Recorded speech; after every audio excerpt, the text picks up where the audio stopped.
Welcome to our channel Ambari. ఇప్పుడు మనం కొబ్బరి పచ్చడి ఎలా తయారు చేసుకోవాలో చూద్దాము.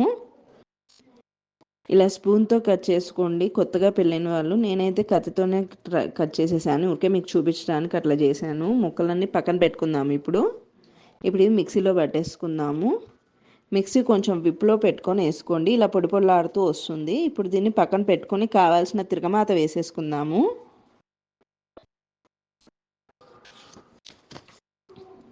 10 పచ్చిమిరపకాయలు, 20 ఎండుమిరపకాయలు తీసుకున్నాను. ఎండుమిరపకాయలు ఎక్కువ తీసుకున్నాను నేను, మీకు కారంకి తగ్గట్టు మీరు తీసుకోండి.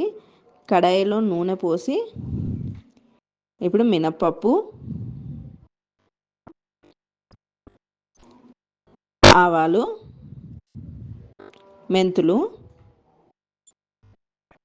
పచ్చిమిర్చి ఇవి కొంచెం వేగాక ఎండుమిర్చి వేయాలి.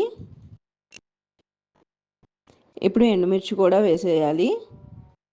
ఇది కొంచెం వేగాక చల్లారనివ్వాలి. ఇది మంచిగా వేగిపోయిందండి. చల్లారాక మిక్సీ పట్టుకోవడమే. చల్లారిందండి. ఇప్పుడు చక్కగా మిక్సీలో ట్రాన్స్ఫర్ చేసేసాను. ఇప్పుడు ఇందులో ఉప్పు, చింతపండు, ఇప్పుడు మిక్సీ పట్టేసుకుందాము. మిక్సీ పట్టాక ఇప్పుడు ఇందులో కొంచెం కొబ్బరి వేయాలి. అందులో మొత్తం కాదు, ఇంకా కొంచెం నేను పక్కన ఉంచాను. ఇప్పుడు ఇది మిక్సీ పట్టాలి. మిక్సీ పడితే ఇలా వచ్చింది. పక్కన కొబ్బరి పెట్టుకున్నాను కదండి, అది కూడా తీసి దీనిలో కలుపుకోవాలి. అంతే అండి, టేస్టీగా ఉండే కొబ్బరి పచ్చడి రెడీ అయిపోయింది. అన్నంలో తింటే చాలా బాగుంటుంది.